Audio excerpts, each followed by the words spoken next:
আসসালামু আলাইকুম ওয়া রাহমাতুল্লাহি ওয়া বারাকাতুহু।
মাসের হিসাব রাখা একটি সুন্নত আমল। প্রকৃত অর্থে এটি রমজানকে বিশেষভাবে মূল্যায়নেরই একটি নিদর্শন। হযরত আয়েশা রাদিয়াল্লাহু তাআলা আনহু বলেন, আল্লাহ রাসূল সাল্লাল্লাহু আলাইহি ওয়াসাল্লাম শাবান মাসের দিন তারিখের হিসাবের প্রতি এত অধিক লক্ষ্য রাখতেন যে যা অন্য কোনো মাসের ক্ষেত্রে রাখতেন না, যেন রমজান মাসের আগমনের বিষয়ে সন্দেহ সৃষ্টি না হয়। তিনি বলেন, তোমরা রমজানের জন্য শাবানের চাঁদের হিসাব রাখো। শাবান মাসে রাসূলুল্লাহ সাল্লাল্লাহু আলাইহি ওয়াসাল্লাম অধিক হারে রোজা রাখতেন। তিনি উম্মতকেও এর উপর উৎসাহিত করেছেন। আয়েশা রাদিয়াল্লাহু তাআলা আনহু বলেন, আমি রাসূলুল্লাহ সাল্লাল্লাহু আলাইহি ওয়াসাল্লামকে কখনো রমজান মাস ছাড়া অন্য কোনো মাসে এত বেশি রোজা রাখতে দেখিনি। শাবান মাসে তিনি অধিক পরিমাণে রোজা রাখতেন, বছরের অন্য কোনো মাসে এরূপ করতেন না। উসামা ইবনে যায়েদ রাদিয়াল্লাহু তাআলা আনহু নবীজি সাল্লাল্লাহু আলাইহি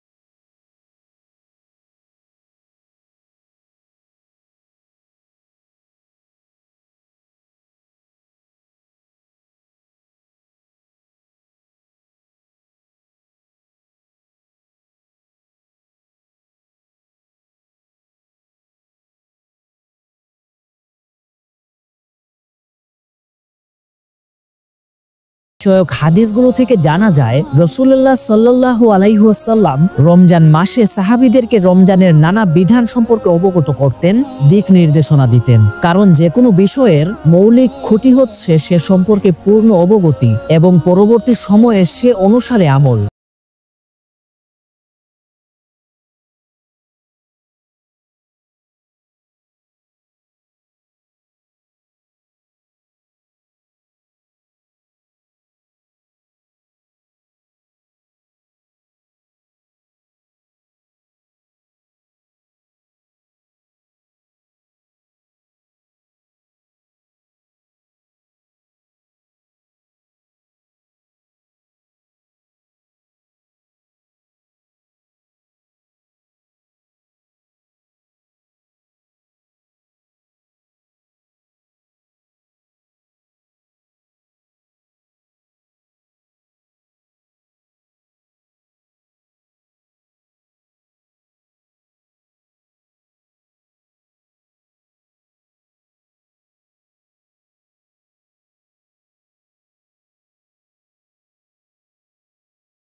দরজা রয়েছে রাইয়ান নামে। বলা হবে, রোজাদারগণ কোথায়? তখন তারা দাঁড়াবেন।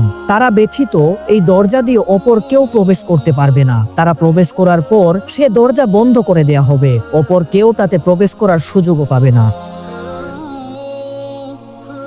রমজানের আগমনে মুমিন বান্দা মাত্রই আনন্দ প্রকাশ করে থাকেন, আর আনন্দিত হওয়াই যুক্তিসঙ্গত।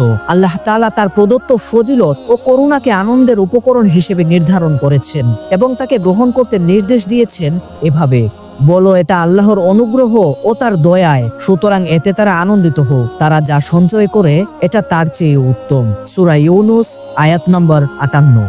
রাসূল করিম সাল্লাল্লাহু আলাইহি ওয়াসাল্লাম নিজে অতিশয় আনন্দিত হতেন এবং বিভিন্ন সময়ে রহমত, বরকত ও কল্যাণ বর্ষণ এবং অবতরণের উপলক্ষে অনুষঙ্গগুলোর কারণে ব্যাকুল হতেন। সাহাবীদের বলতেন, তোমাদের দ্বারে বরকতের মাস রমজান এসেছে, সুতরাং এটি বলা যায় যে রমজানের সর্বাত্মক প্রস্তুতি গ্রহণ করা, মানসিক ও আত্মিকভাবে রমজানের জন্য ব্যাকুল হওয়া এবং দোয়া ও আমলের মাধ্যমে সকল ক্ষেত্রে নবীজি সাল্লাল্লাহু আলাইহি ওয়াসাল্লামের পদাঙ্ক অনুসরণ করা মুমিন মুসলমানের জন্য বাঞ্ছনীয়। আল্লাহ তাআলা মুসলিম উম্মাহকে সুন্নত মোতাবেক রমজানের প্রস্তুতি গ্রহণ ও রমজানের প্রত্যেক রোজা যথাযথভাবে আদায় করার তৌফিক দান করুন, আমিন। ভিডিওটি ভালো লাগলে অবশ্যই আমাদের চ্যানেলটি সাবস্ক্রাইব করবেন। আসসালামু আলাইকুম ওয়া রাহমাতুল্লাহি ওয়া বারাকাতুহু।